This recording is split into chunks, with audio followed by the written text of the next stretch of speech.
Anthony Fitzpatrick, he says, oh, you didn't know? Fairly new listener to the pod, so apologies if it's been asked. Every wrestler has one. Give us your Dusty Rhodes impression. Wow. You're right. Every wrestler does have one. I don't really have one, but it's always, you just throw your tongue out there a little bit and say something about Gotham. He used to call it New York Gotham, baby, when I was up there working for Gotham. Me and your daddy came across in Texas one time.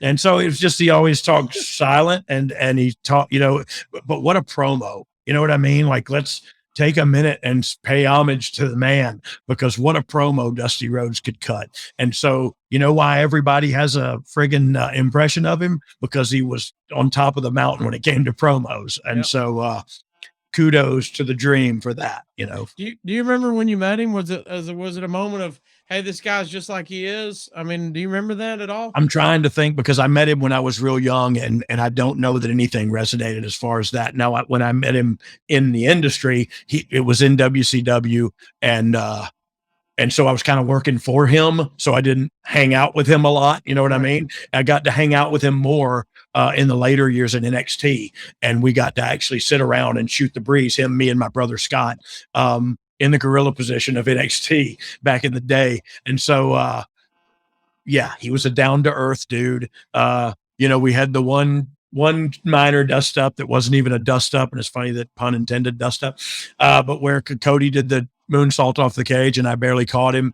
And, Dusty didn't know like how the day had gone and what the conversations were. And so he got mad and thought I left his kid hanging out to dry. And so he kind of said something on Twitter. I went to NXT 2 weeks later. We had a conversation. He told me he had talked and he understands now. Like it wasn't heat. I just bring it up because it's the only wrinkle we ever had. Love Dusty to death as a human and as a wrestler. You know what I mean? Like he knew what he got it, and he knew what it took, and he brought that to the table. I think I got a book coming out on those. Speaking of on the table, go ahead. Oh, that's a Graham. What is that? You are back in work. I'm back, Jack. That money's coming in already. I'm kidding. You got direct deposit, player. I told a joke just to take away from the fact I picked my nose live on there. Sorry. That's how my brain operates. I can't wait till the headlines say Road Dogg's back on the drugs. Back on, and he tried to snort crack. Like what?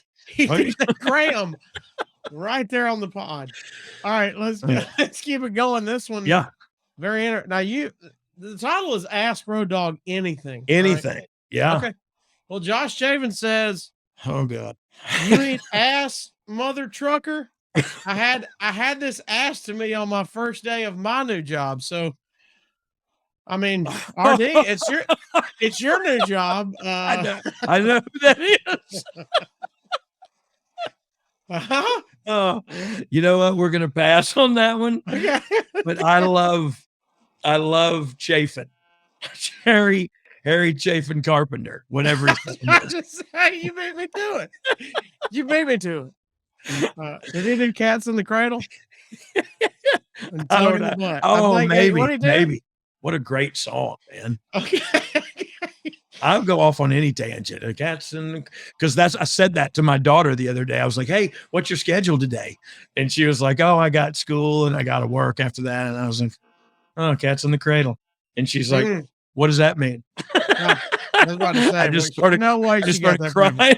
I just started crying and walked in the other room. Like it's true. It's true. I'm just an emotional wreck. Well, how about this? I think it's, if we're talking about, I mean, I don't know how far we're going to go. We've been trying to keep it PG. I feel like that last one, we might need to either edit out or no, I think it's a perfect segue into Blue Chew is what I think. Let's go to another Antonio question.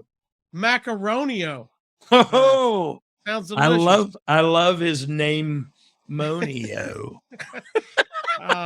He's at the CA Malari 31. I like Antonio Macaronio better. He says, at You Didn't Know Pod, Brian, did you ever wrestle or share a locker room with my favorite wrestler, Rick Martell. That is Anthony from Scotland. I like Antonio Macaronio better. I do. I think that's great. It sounds more Italian than it does Scotland, but He could be welcome a aboard. DX. Yeah. Yeah. He could totally. Antonio Macaronio? Yeah. That's that guy. That's like Jason Sensation. Eat it. Same thing. Yeah. He's like, I got 2 words for you. Eat it. Then he works with Dak Prescott at Mania. Yeah. What were we talking about? Oh, Rick Martel. Do you ever wrestle? Rick Martel. So I've met Rick Martel a million times. Never wrestled on a show with him or wrestled him. Really? Yeah, really. We just crossed paths. You know what I mean? When in '95, I think he went to WCW as the model or something. I'm not sure when he went to WCW, and he was only there for a minute. But yeah, our paths just didn't cross professionally. I've seen him at autograph signings and stuff like that. All right, let's keep rolling on.